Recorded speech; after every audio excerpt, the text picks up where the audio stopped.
Cassava bread. Variation. A bread from Saint Kitts and Nevis. Serves 4. You will need 8 ingredients.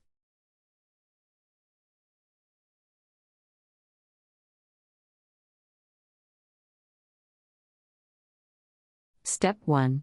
Mix together all dry ingredients, then add egg and sufficient milk to produce a thick batter.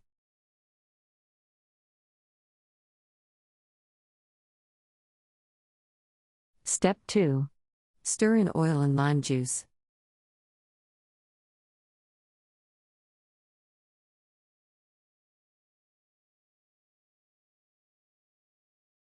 Step 3. Pour the batter into a well-greased 20 cm 8 frying pan.